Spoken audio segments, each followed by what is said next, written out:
بسم اللہ الرحمن الرحیم۔ اللہم کن لی ولیک الحجۃ ابن الحسن صلواتک علیہ وعلی آبائہ فی ہذہ الساعۃ وفی کل ساعۃ ولیا وحافظا وقائدا وناصرا ودلیلا وعینا حتی تسکنہ ارضک طوعا وتمتعہ فیہا طویلا برحمتک یا ارحم الراحمین۔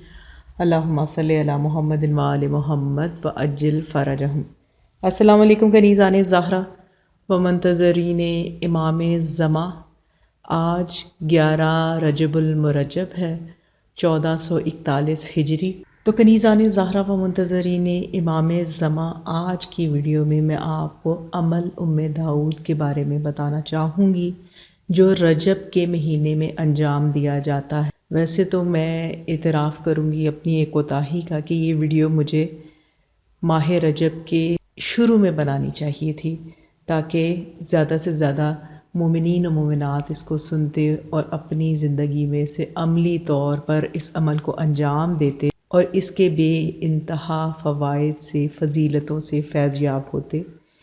یہ بھی ان اعمال میں سے ایک عمل ہے جو میں نے خود انجام دیا، اور جیسا کہ آپ کو بتاتی ہوں کہ میں صرف آپ کو وہی اعمال کرنے کے لیے کہتی ہوں کہ جو میں نے خود انجام دیے ہوتے ہیں۔ تو عمل داؤد ان میں سے ایک بہترین عمل ہے۔ عمل داؤد کے بارے میں روایتوں کا خلاصہ یہ ہے کہ فاطمہ مادر داؤد ابن الحسن پسر زادہ حسن مجتبیٰ علیہ السلام جناب صادق آل محمد کی دایا تھیں۔ جب محمد بن عبداللہ بن الحسن نے مدینہ میں خروج کیا اور منصور دوانکی کے لشکر نے آ کر ان کو قتل کیا اور ان کے بھائی محمد کو بھی شہید کیا، اور عبداللہ بن الحسن اور حسنی سادات کی ایک جماعت کو طوق و زنجیر میں قید کر کے مدینہ سے عراق لے گئے، داؤد بھی ان میں سے تھے۔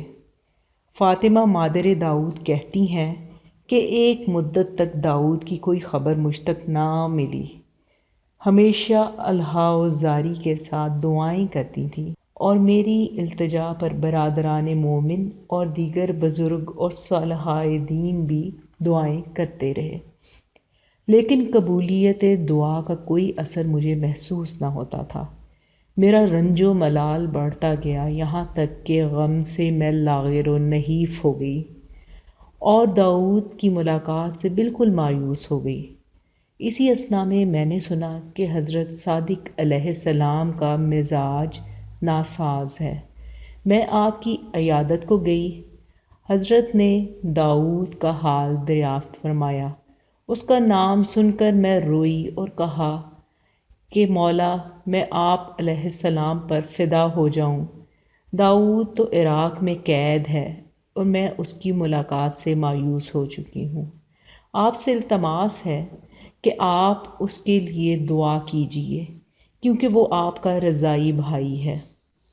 حضرت نے فرمایا کہ آپ اس دعا سے کیوں غافل ہیں جو دعائے استفتاح اور دعائے اجابت و نجاح ہے، اور وہ دعا ہے کہ اس کے لیے آسمانوں کے دروازے کھل جاتے ہیں اور اس کے پڑھنے والے کے استقبال کے لیے فرشتے آتے ہیں اور اس کو قبولیت دعا کی خوشخبری دیتے ہیں۔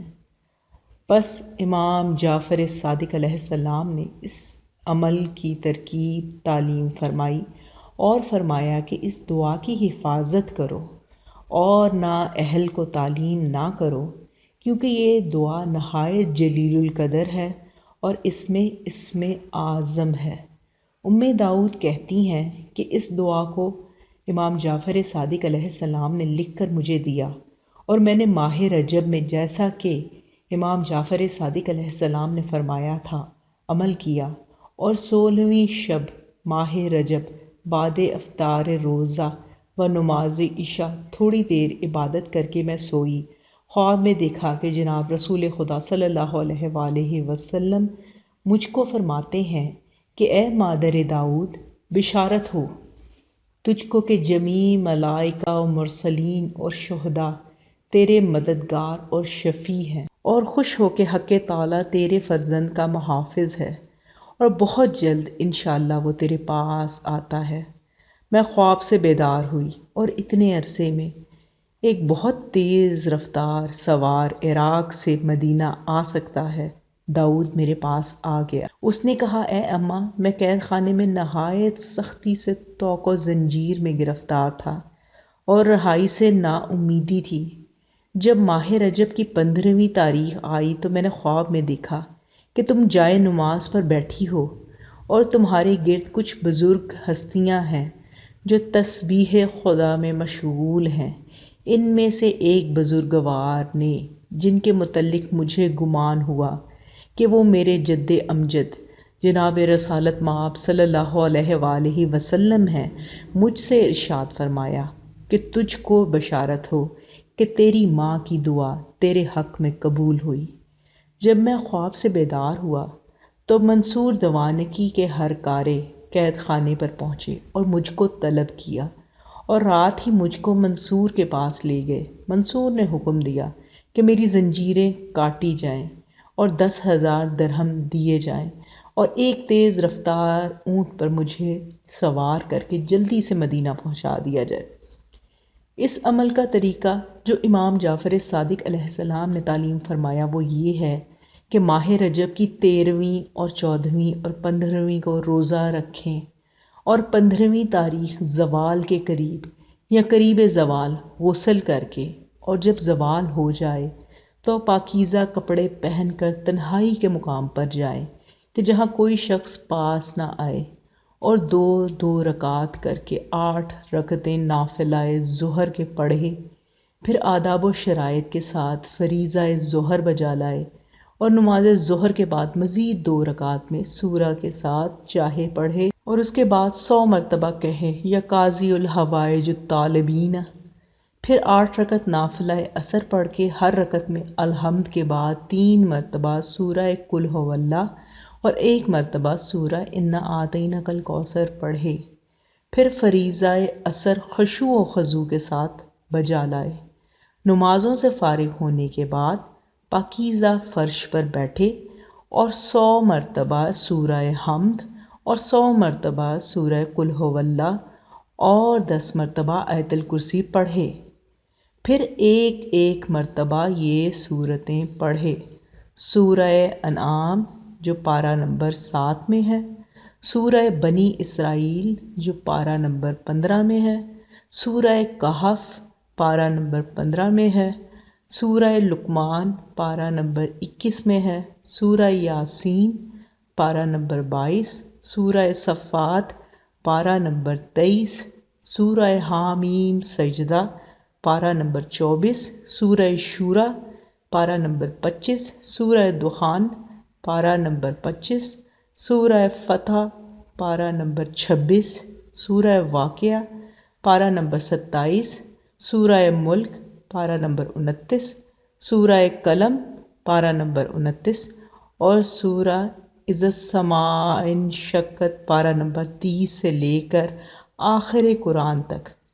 اگر یہ سب سورتیں نہ پڑھ سکے تو ان کے بدلے 1000 مرتبہ قل ھو اللہ احد اور احتیاطاً اول آخر 100 مرتبہ سورہ حمد اور 10 مرتبہ آیت الکرسی بھی پڑھے۔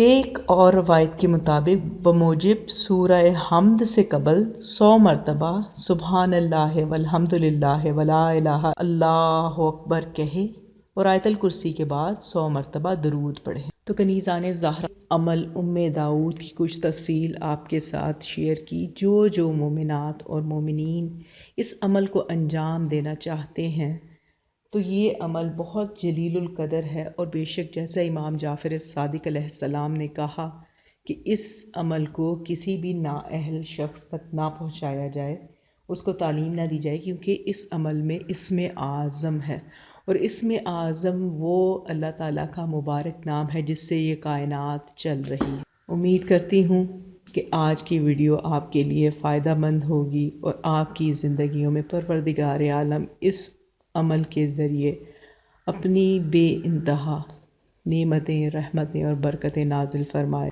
آپ میں سے جن مومنین نے ابھی تک سبسکرائب نہیں کیا، مجھ سے ریکویسٹ ہے کہ پلیز سبسکرائب کریں تاکہ عزاداری سے ریلیٹڈ ویڈیوز آپ تک پہنچتی رہیں۔